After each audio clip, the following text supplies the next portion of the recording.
Gênesis capítulo 18. Depois apareceu-lhe o Senhor nos carvalhais de Manre, estando ele assentado à porta da tenda, no calor do dia. E levantou seus olhos e olhou. E eis 3 homens em pé junto a ele. E vendo-os, correu da porta da tenda ao seu encontro, e inclinou-se à terra. E disse: Meu Senhor, se agora tenho achado graça aos teus olhos, rogo-te que não passes de teu servo. Que se traga já um pouco de água, e lavai os vossos pés, e recostai-vos debaixo desta árvore. E trarei um bocado de pão, para que esforceis o vosso coração. Depois passareis adiante, porquanto por isso chegastes até vosso servo. E disseram: Assim faze como disseste. E Abraão apressou-se em ir ter com Sara à tenda, e disse-lhe: Amassa depressa 3 medidas de flor de farinha, e faze bolos. E correu Abraão às vacas, e tomou uma vitela tenra e boa, e deu-a ao moço, que se apressou em prepará-la. E tomou manteiga e leite, e a vitela que tinha preparado, e pôs tudo diante deles.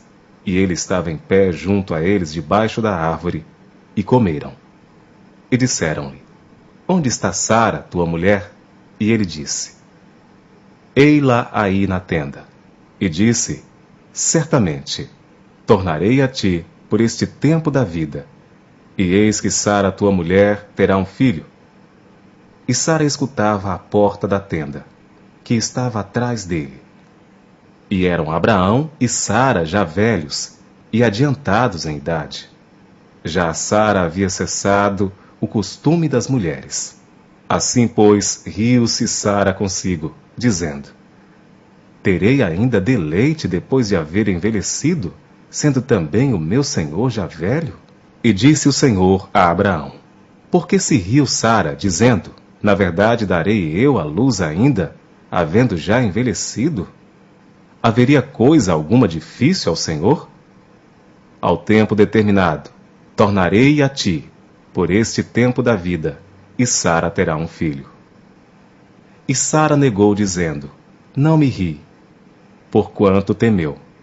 E ele disse: Não digas isso, porque te riste. E levantaram-se aqueles homens dali, e olharam para o lado de Sodoma, e Abraão ia com eles, acompanhando-os. E disse o Senhor: Ocultarei eu a Abraão o que faço, visto que Abraão certamente virá a ser uma grande e poderosa nação, e nele serão benditas todas as nações da terra?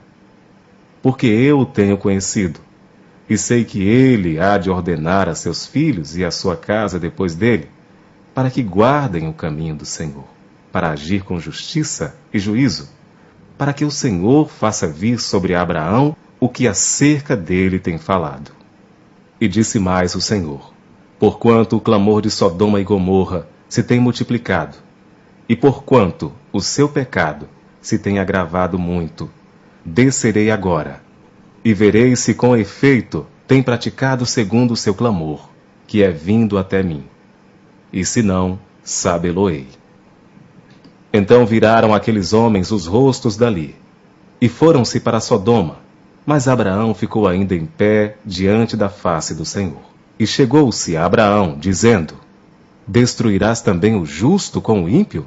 Se porventura houver 50 justos na cidade, destruirás também, e não pouparás o lugar por causa dos 50 justos que estão dentro dela? Longe de ti que faças tal coisa, que mates o justo com o ímpio, que o justo seja como o ímpio, longe de ti. Não faria justiça o juiz de toda a terra? Então disse o Senhor: Se eu em Sodoma achar 50 justos dentro da cidade, pouparei a todo lugar por amor deles. E respondeu Abraão, dizendo: Eis que agora me atrevi a falar ao Senhor, ainda que eu sou pó e cinza. Se porventura de 50 justos faltarem 5, destruirás por aqueles 5 toda a cidade? E disse: Não a destruirei, se eu achar ali 45. E continuou ainda a falar-lhe, e disse: se porventura se acharem ali 40. E disse: Não o farei por amor dos 40. E disse mais: Ora, não se ire o Senhor, se eu ainda falar. Se porventura se acharem ali 30. E disse: Não o farei se achar ali 30. E disse: Eis que agora me atrevi a falar ao Senhor. Se porventura se acharem ali 20. E disse: Não a destruirei por amor dos 20. Disse mais: Ora, não se ire o Senhor, que ainda só mais esta vez falo. Se porventura se acharem ali 10. E disse: Não a destruirei por amor dos 10. E retirou-se o Senhor, quando acabou de falar a Abraão. E Abraão tornou-se ao seu lugar.